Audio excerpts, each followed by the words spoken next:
आज भोजन कर रही है बाबा की, लेकिन मेरे कहने से एक काम करो कि बाबा की जटा खोल के देखो, मेरी जटा में दबा तो नहीं रखी। इतना कहा और कहा कि ने जटा को खोला तो सोने की 4 टका जमीन पे गिरे, तो महात्मा जी को मारना प्रारंभ कर दिया। तो संत बाबा को खनिकट नहीं करना, संतों का एक ही काम है भगवान का भजन करना कि संतन के संग लागी तेरी अच्छी बनेगी, संतन के संग लागी तेरी अच्छी बनेगी, सभी की संग लागी तेरी अच्छी बनेगी, अच्छी बनेगी तेरी बिगड़ी बनेगी, अच्छी बनेगी तेरी बिगड़ी बनेगी, अच्छी बनेगी तेरी किस्मत जगेगी, अच्छी बनेगी तेरी किस्मत जगेगी, संतन के संग लागे तेरी अच्छी बनेगी, संतन के संग लागे तेरी अच्छी बनेगी।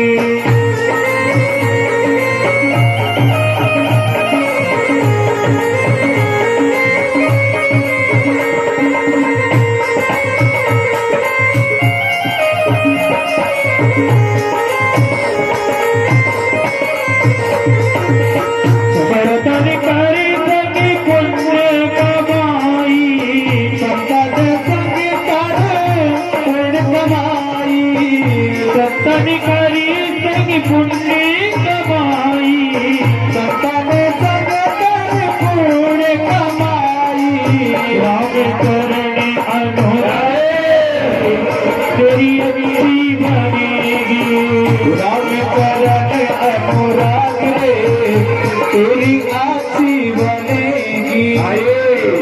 ऐसा कहते हैं कि भोजन में थाली भर करते हैं भोजन पर, और घर में घरवाली, और ससुराल में क्या साली, और भजन में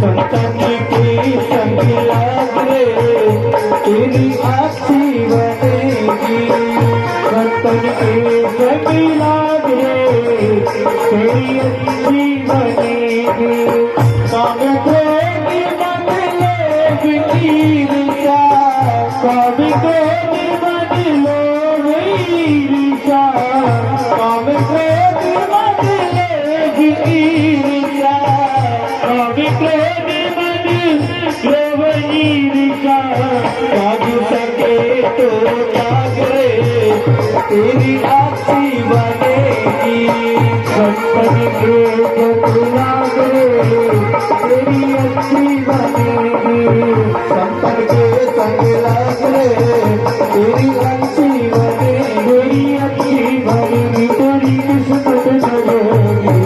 बोल वृंदावन बिहारी लाल की जय जय श्री जय जय श्री। तो देवी महाराज कहने लगे राजन कि सैया की मन को राजा ब्रह्मिष्ठा किम करवामते। एक बार एक सरियाती नाम के राजा निवास करते थे, और सरियाती नाम के राजा की कन्या थी जिसका नाम था सुकन्या। अब एक में राजा ने क्या किया, अपने मंत्रियों से कह दिया सारी सेना को लेकर के और हम जंगल में घूमने के लिए जाएंगे, तो सारी सेना को तैयार होने का आदेश दे दिया। सेना तैयार होने लगी और कन्या निकली और अपने पिता से कह रही है, पिताजी अगर आप कह दो तो मैं भी घूमने चलूंगी। अब पिताजी ने देखा भाई कन्या की इच्छा हो रही है कि ठीक बेटी की भी चल जाए। कन्या ने 2-5 गांव की सहेली को इकट्ठा किया और एक रथ में बैठ गए और आनंद पूर्वक अपनी कन्या को और सेना को लेकर राजा जंगल में घूमने चले गए। अब सायकाल का समय हो गया तो राजा ने कह दिया आज रात्रि को सभी को यहाँ रुकना है, यहीं विश्राम करना है, भोजन की तैयारी के लिए वो सारी तैयारियां होने के लिए। इधर तो तैयारी होने लगी और ये कन्या ने क्या किया, अपनी सखियों को लेकर के और पिताजी के पास में से चल करके और जंगल में घूमने के लिए चली गई। तो कन्या ने क्या देखा, उसी जंगल में एक मिट्टी का दिबला लगा हुआ, जुगनू देखे तो तारे दिखाई दे रहे थे। कौन थे? च्यवन नाम के ऋषि भगवान की तपस्या कर रहे थे, पर ऋषि के शरीर पे दीमक चढ़ गई और केवल नेत्र दिखाई दे रहे थे। तो कन्या ने क्या किया, हाथ में कांटा लेकर के और दोनों नेत्रों में छेदन कर दिया। तो छेदन करने से खून की धार निकलने के लिए कन्या घबरा गई, मैंने कोई ऋषि के नेत्र फोड़ दिए। कन्या सखी को लेकर अपने घर गई, पिताजी के पास में जाके कुछ नहीं बताया। लेकिन ऋषि के अपराध के कारण सारी सेना के पेट में आंख हो। अब सेनापति कह रहे महाराज, भाई कोई औषधि पे पैर रखा हुआ था तो एक के अपराध और दो के आते हुए पूरी सेना के आने का क्या कारण है ये बच्चे। तो कन्या से बेटी तो गलती तो नहीं करती, नहीं पिताजी कोई गलती नहीं करती। ऐसा हुआ, हम जंगल में घूम के गए तो मैंने क्या देखा, मिट्टी का दिबला लगा हुआ और जुगनू जैसे तारे दिखाई दे रहे थे और मैंने तारों का छेदन किया। तो छेदन करने से खून की धार निकली। तो पिता ने बेटी ने कोई ऋषि के नेत्र छोड़ दी। अपनी कन्या को लेकर के और अपने सखियों को लेकर के और आनंद पूर्ण ऋषि ने विचार किया कि गलती तो माफ हो जाएगी, लेकिन दोनों नेत्र फोड़ दिए, कौन तो चल पिलाएगा, कौन भोजन की व्यवस्था कराएगा। क्योंकि ऋषि के मन में क्या विचार आया कि राजा अपनी कन्या का मेरे साथ में विवाह कर दे। कारण के ऋषिवर अगर आपकी इच्छा हो जाए तो कन्या के साथ में आपका तो विवाह कैसे आपकी। अब राजा चक्कर में पड़ गई, अगर नहीं करे तो ऋषि श्राप दे देंगे, अगर विवाह करे तो कन्या आप शब्द कहेगी। अब क्या करना चाहिए, तो अपनी कन्या को लेकर के और ऋषि की कुटिया पे जाकर कन्या का विवाह करने के लिए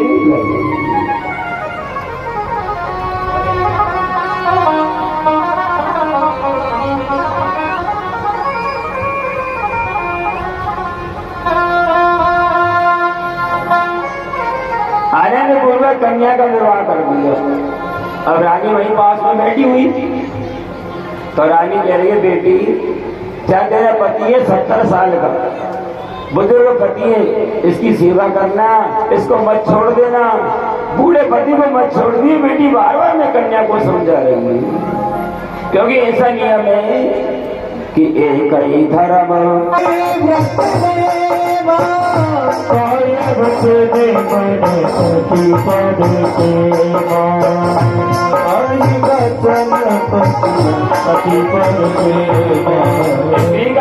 कर्तव्य अपने पति की सेवा करना, चाहे अपना पति अंधा हो, चाहे लूला हो, चाहे लगड़ा हो, चाहे झगड़ा करने वाला हो, चाहे जंगले 3 बार मारने वाला हो, फिर भी अपने पति की प्रेम से सेवा करनी चाहिए। तुलसी राजी ने बताया कि तेरे पति कर किए अपमान, तेरे पति कर किए अपमान, नारी पावे जब छोड़ना, नारी पावे जब छोड़ना, तेरे पति कर पति तेरे किए अपमाना, हरि पावे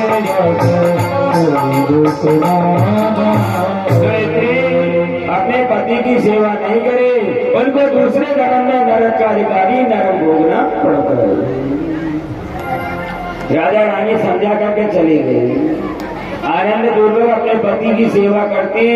1 दिन का समय निकला, 2 दिन का समय निकला और एक दिन ऋषि बैठे हुए और पास में सुकन्या बैठी हुई थी। उसी जंगल में अश्विनी कुमार नाम के वैद्य आ गए और वैद्य जी ने आकर देखा, अरे ऋषि तुमने तो शादी कर ली। हाँ भैया शादी कर ली।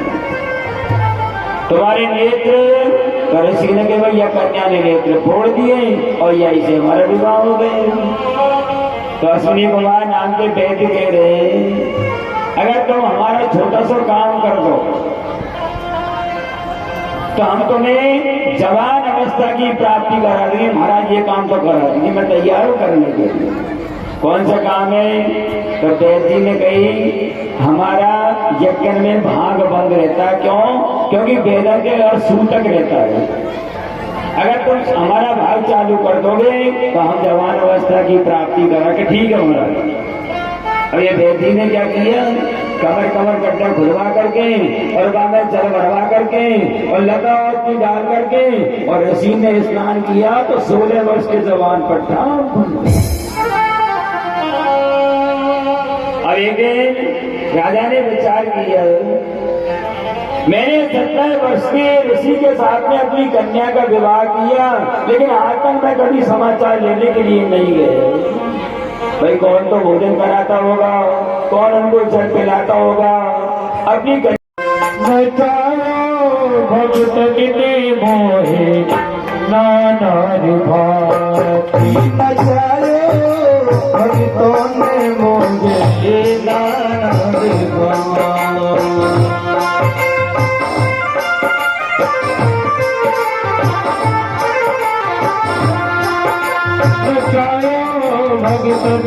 मोहे नानर भाते।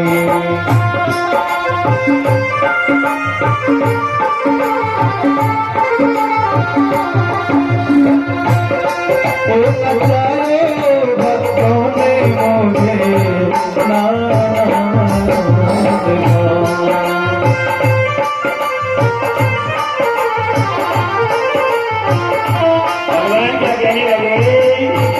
अपना मान टले टल जाए, हर भक्त का मान टलते देखा। प्रबल प्रेम के पाले प्रभु जी अपना नियम बदलते देखा। भगवान अपने भक्त के कारण नाना प्रकार के रूप को धारण कर लेते हैं। अगर मनुष्य परमात्मा के ऊपर विश्वास करता है तो परमात्मा मनुष्य की सब जगह के बीच में रक्षा करते हैं कि विश्वास होना। एक छोटा सा दृष्टांत याद आ गया। एक परमात्मा का परम भक्त था जिसका नाम था धन्ना भगत। ये धन्ना भगत क्या करता? अपने माता पिता की सेवा करता। अपने माता पिताओं की सेवा करके जो कोई अतिथि आता, संत बाबा आते हैं, उनकी आनंद से सेवा करता था। अब धन्ना भगत ने क्या किया?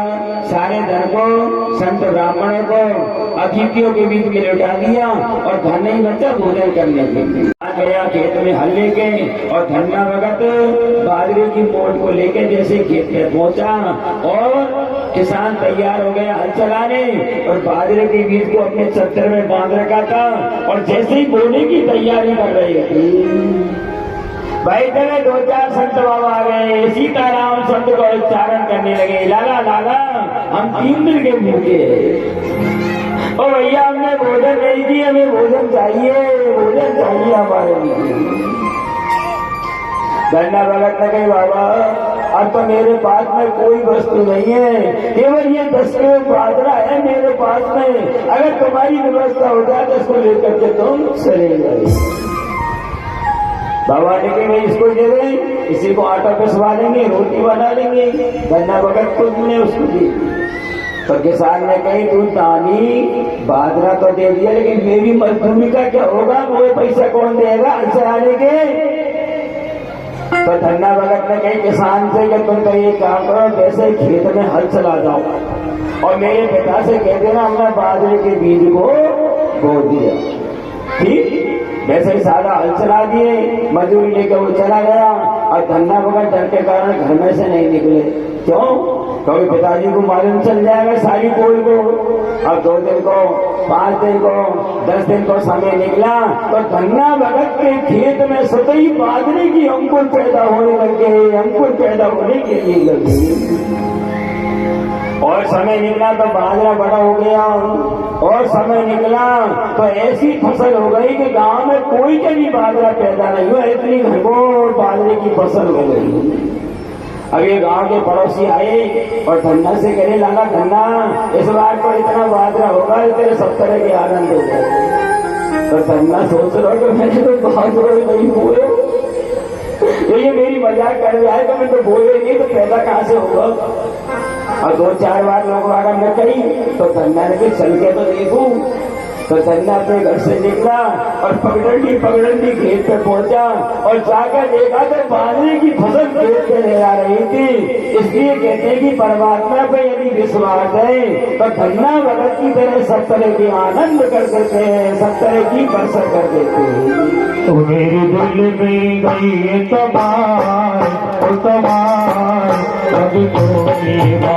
बड़ी रहती। मेरे दिल मेरी कई समाये भक्तों की मार भरी भक्ति। भरी भक्ति भक्तों की मार भरी भक्ति।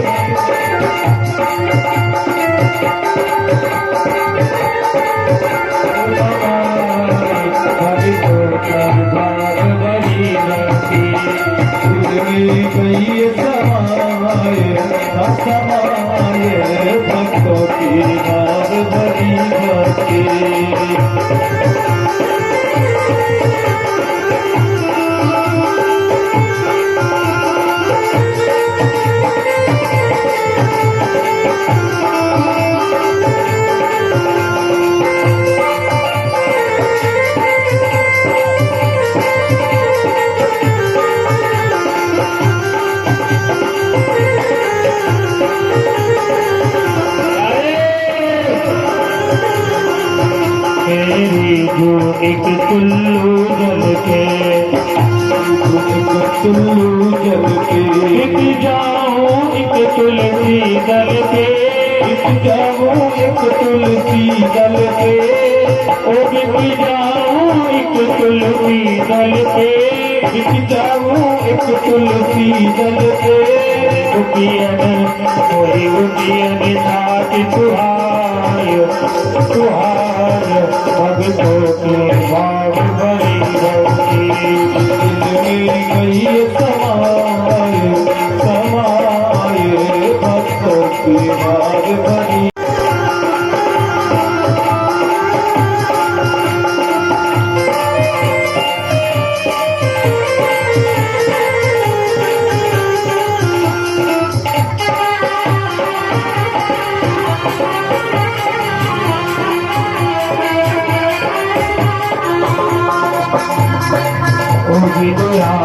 की खिल के खाई राजा ने देखा जल के कारण तो गला सूख गया, प्राण चले जाएंगे, जल चाहिए। दूर दूर देखा तो कहीं भी जल दिखाई नहीं दिया। तो राजा ने देखा क्या करना चाहिए कि भाई यज्ञशाला में एक वरुण का कलश, उसमें जल भरा हुआ था। तो राजा ने विचार किया यही जल को पी लूं और दूसरे लाके रख दूंगा। अब राजा ने वरुण देवता के जल को पी लिया और कलश को उल्टा ही छोड़ दिया और राजा रात में शयन कर गए।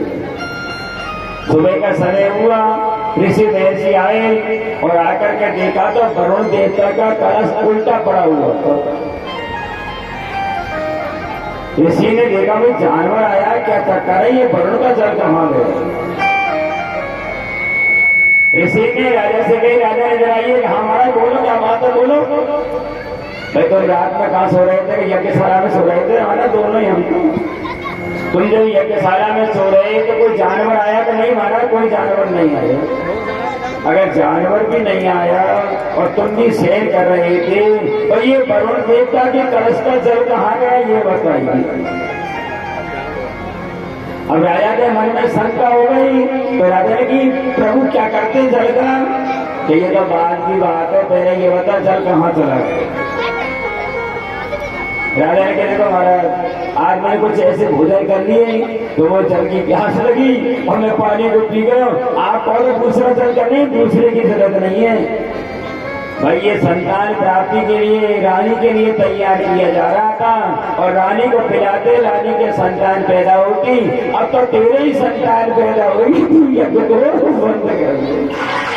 महाराज क्या कह रहे हैं, मेरे संतान तेरे संतान पैदा होगी। दुखी हो गया राजा, भोजन का जल का त्याग कर दिया। क्या करना चाहिए? तो 9 महीने का समय जब नजदीक आया नहीं तो सारे देवता राजा के भवन में प्रवेश करने के लिए लगी।